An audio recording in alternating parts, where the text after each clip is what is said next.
Shri Satchidananda Sadguru Sainath Maharaj Ki Jai. Chapter 11. Sai as Sagun Brahman, Dr. Pandit's Worship, Haji Siddiq Falki, Control over the Elements. Let us now in this chapter describe the manifested Sagun Brahma Sai, how he was worshipped and how he controlled the elements. Sai as Sagun Brahma. There are two aspects of God or Brahma. One, the unmanifested Nirgun, and two, the manifested Sagun. The Nirgun is formless, while the Sagun is with form, though both denote the same Brahman. Some prefer to worship the former, some the latter. As stated in the Gita, chapter 12, the worship of the latter is easy and preferable. As man has got a form, body, senses, etc., it is natural and easy for him to worship the God with form. Our love and devotion do not develop unless we worship Sagun Brahma for a certain period of time, and as we advance, it leads us to the worship meditation of Nirgun Brahma. So let us start with Sagun worship. Image, altar, fire, light, sun, water, Brahman are the 7 objects of worship, but Sadguru is better than all these. Let us, on this occasion, bring to our mind the form of Sai, who was non-attachment incarnate, and who was a resting place for his wholehearted devotees. Our faith in his words is a seat or vasan, and our sankalpa, determination to start and finish the puja, is the abandonment of all our desires. Some say that Sai was a Bhagavad Bhakta, devotee of the Lord. Others say he was a Mahabhagwat, a great devotee. But to us he is God incarnate. He was extremely forgiving, never irritable, straight, soft, tolerant, and content beyond comparison. Though he looked embodied as having the form, he was really disembodied, emotionless, unattached, and internally free. The Ganges, on its way to the river, cools and refreshes the creatures affected with heat, gives life to the crops and trees, and quenches the thirst of many. Similarly, saints, souls like Sai, while they live their own life, give solace and comfort to all. Lord Krishna has said that the saint is my soul, my living image. I am he, or he is my pure form, being. This indescribable Shakti or power of God, known as pure existence, knowledge and bliss, incarnated in the form of Sai in Shirdi. The Shruddhi, Tatiya Upanishad, describes Brahman as bliss. This we read or hear daily in books, but the devout people experience this Brahman or bliss in Shirdi. Baba, the support of all, required no prop or support asan from anybody.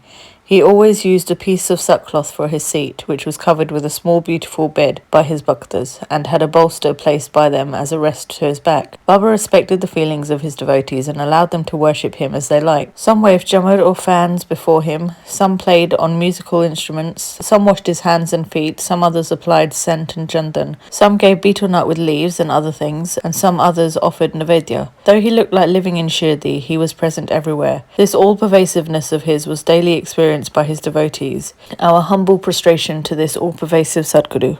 Dr. Pandit's worship. One Dr. Pandit, a friend of Tatya Sahib Nolkar, once came to Shirdi for Baba's dashana. After saluting Baba, he stayed in the masjid for some time. Baba asked him to go to Dadabat Kelka. He went to Dadabat, by whom he was well received. Then Dadabat left his house for puja and Dr. Pandit accompanied him. Dadabat worshipped Baba. Nobody until then dared to apply sandal paste to Baba's forehead. Only Malsapati used to apply it to his throat. But this simple-hearted, devout Dr. Pandit took Dadabat's dish containing puja materials and taking sandal paste out of it, drew a tripundra, i.e. 3 horizontal lines, on Baba's forehead. To the surprise of all, Baba kept silent without uttering a single word. Then Dadabat that evening asked Baba, "How is it that though you object to the sandal paste being applied by others to your forehead, but you allowed Dr. Pandit to do so now?" Baba replied that Dr. Pandit believed him to be the same as his guru Raghunath Maharaja of Dopeshwar, known as Kaka Puranik, and he applied the paste to his forehead as he was doing to his guru, hence he could not object. On inquiry, Dr. Pandit told Dadabat that he took Baba as his guru Kaka Puranik, and hence he marked the tripundra on Baba's forehead, as he did on his guru's head. Though Baba allowed the devotees to worship him as they pleased, still sometimes he acted in a strange way. Sometimes he threw away the puja dish and was wrath incarnate. Then who could approach him? Sometimes he scolded the devotees, at times he looked softer than wax, a statue of peace and forgiveness. Though he seemed to shake with anger and his red eyes rolled round and round, still he was internally a stream of affection and motherly love.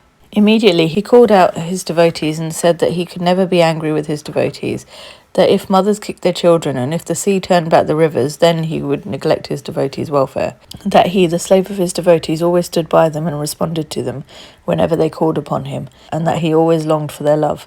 Haji Siddiq Falki. There was no knowing when Baba would accept a devotee. That depended on his sweet will. Siddiq Falki's story is to the point. One Mohammedan gentleman by name Siddiq Falki of Kalyan, after making a pilgrimage to Mecca and Medina, came to Shirdi. He lived in a javadi facing north and sat in the open courtyard of the masjid. For 9 months Baba ignored him and did not allow him to step into the masjid. Falki felt much disconsolate and did not know what to do. Somebody advised him not to be disappointed but to try to approach Baba through Shama, Madhavrao Deshpande, a close and intimate devotee of Baba. He told him that as they approached the god Shiva through his servant and devotee Nandi, so Baba should be approached through Shama. Falki liked the idea and implored Shama to intercede for him. Shama agreed and on a convenient occasion spoke to Baba about him thus: Baba, why don't you allow the old Haji to step into the masjid? While so many persons freely come and go after taking your darshan, why not bless him once? Baba replied, Shama, you are too young to understand things. If the fakir Allah does not allow, what can I do? Without his grace, who will climb into the masjid? Well, go to him and ask him whether he will come to the narrow footpath near the Badawi well.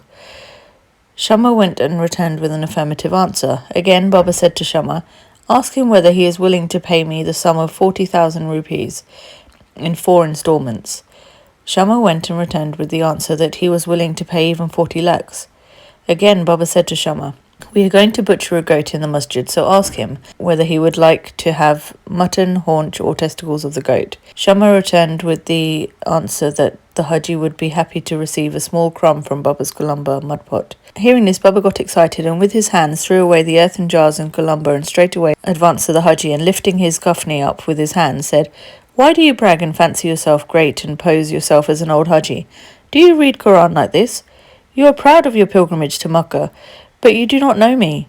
Being thus scolded, the Haji was confounded. Baba then went back to the masjid, purchased a few baskets of mangoes and sent them to the Haji. Then again Baba went to the Haji and taking out 55 rupees from his pocket, gave them in the Haji's hand.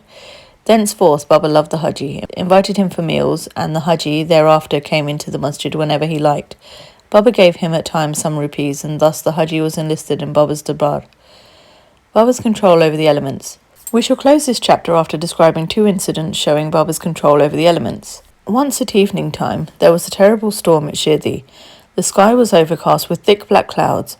The winds began to blow forcibly, the clouds roared, and the lightning began to flash, and the rains began to descend in torrents. In a short time, the whole place was flooded with water.